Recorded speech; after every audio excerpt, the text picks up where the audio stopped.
มันเลาะใหญ่งัวนี่แหละมื้อนี้เป็นคนเผามื้อนี้เป็นคนเผาเฮือนน่ะโอ้ยขอบคุณหลายๆเด้อพี่พี่น้ำใสใจจริงขอบคุณมากเลยสวัสดีนะครับพี่แมวนะครับพี่แมวก็มาด้วยเว้ยขอบคุณหลายๆเป็นจริงเนาะขอบคุณหลายๆจ้าพี่สาวแมวนะคะเนาะขอบคุณมากๆเลย แล้วก็พี่น้ำใสนะคะขอให้มีความสุขมากๆนะพี่น้ำใส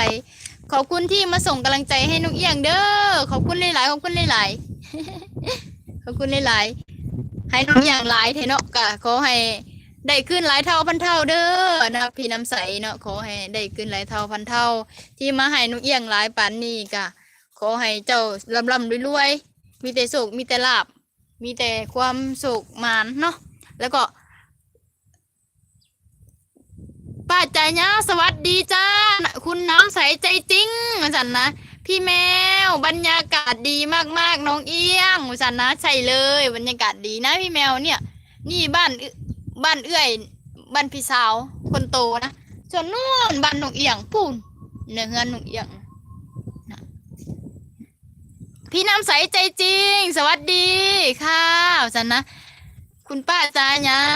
ใช่ไหมเนาะก็ขอบใจหลายๆพี่น้ำใสที่มาโยนเหรียญโยนสติกเกอร์ให้หนูเอียงเด้อขอบคุณพี่แมวนำที่มาเบิ่งไล่หนูเอียงเนาะอันนี้แกขอบอกขอบใจขอให้ทุกคนที่มาสปอร์ตหนูเอียงขอให้ร่ำให้รวยมีแต่เงินมีแต่ทองเด้อมีสุขภาพร่างกายที่แข็งแรงร่ำรวยรวยแล้วก็รวยอีกรวยเรื่อยๆไปเนาะขอบคุณหลายๆที่มาซัพพอร์ตหนูเอียงก็ดีอกดีใจที่ทุกคนมาให้กำลังใจแบบนี้เนาะก็ขอบใจหลายๆพี่น้ำใสนะคะสวัสดีคุณแมวสันขอบคุณหลายๆพี่น้ำใสได้เยอะวันนี้เนาะพี่น้ำใสให้ทิปนกแย่งเยอะขนาดเลย ยังกะเก่งใจเนาะมีแต่พี่ทุกคนมาให้กำลังใจนกเอี้ยงแม่นกเอี้ยงบ่เคยได้ให้ทุกคนเนาะส่วนหลายนกเอี้ยงก็ได้แต่ไปให้กำลังใจแบบไปเบิ่งไล่เบิ่งยังล่ะไปให้กำลังใจได้เนาะแต่ว่าเรื่อง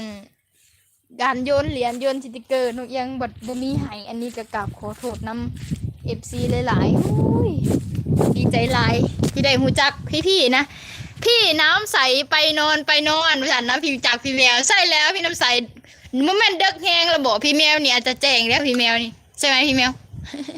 ขอบคุณนี่หลายเด้อเสียวคนนึงมากขาตั้งกล้องนกเอี้ยง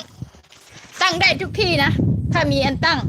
วันนี้เอาใส่เสาตั้งเอาเลยนะครับทุกคนใส่นี่นะยังไม่มีขาตั้งกล้อง ตี 3แล้วค่ะว้านอนเลิกแถพี่นะขอบคุณที่หลายพี่สาว